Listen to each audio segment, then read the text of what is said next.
بسم اللہ الرحمن الرحیم۔ السلام علیکم ورحمۃ اللہ تعالی وبرکاتہ۔ معزز ناظرین، امید کرتا ہوں آپ تمام احباب خیر و عافیت سے ہوں گے اور اللہ تعالیٰ کے حفظ و امان میں ہوں گے۔ ایک سائل نے سوال پوچھا ہے کہ اکثر اوقات یہ بات کی جاتی ہے کہ چھوٹے جو بچے ہوتے ہیں ان کا پیشاب پاک ہوتا ہے، کیا از روئے شرع یہی حکم ہے کہ چھوٹے بچوں کا پیشاب پاک ہوتا ہے یا نہیں؟ کیا حکم ہے اس کا، وضاحت فرما دیں۔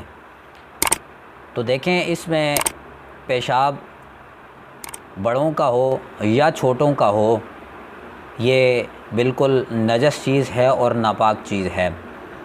اگر یہ کسی کپڑے پہ لگ جاتا ہے تو کپڑا ناپاک ہو جاتا ہے، لیکن اکثر اوقات یہ دلیل دی جاتی ہے کہ بڑے بندے چونکہ غذا استعمال کرتے ہیں، ٹھوس غذا کھاتے ہیں، تو اس وجہ سے ان کا پیشاب الگ ہوتا ہے، اور جو بچے ہوتے ہیں وہ نرم غذا کھاتے ہیں اور ان کا پیشاب الگ ہوتا ہے۔ اس صورت میں جو نرم غذا کھائی جاتی ہے، جو بھی بندہ کھاتا ہے اس کا پیشاب پاک ہوتا ہے، یہ کچھ کہا جاتا ہے، لیکن دیکھیں یہ کوئی دلیل نہیں ہے۔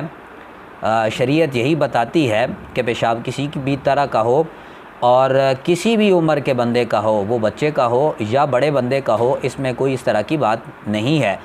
وہ پیشاب کی حیثیت کو دیکھا جائے تو یہ بالکل نجس ہے، یہ ناپاک ہے، بالکل ناپاک ہے۔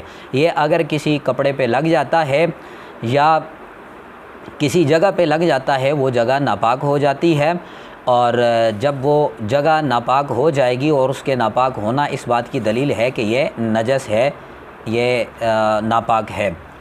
اور دوسری بات یہ ہے کہ اکثر اوقات یہ بھی غلطی گھروں میں کی جاتی ہے کہ چھوٹے جو بچے ہوتے ہیں وہ پیشاب کرتے ہیں اور اس کے بعد ان کی شلوار کو اسی طرح کسی تار پہ پھینکا جاتا ہے یا رسی پہ پھینکا جاتا ہے، تو اس کے بعد دوسرے جو بڑے بندے ہوتے ہیں ان کے کپڑوں کو دھو کر اسی جگہ پہ پھینکا جاتا ہے۔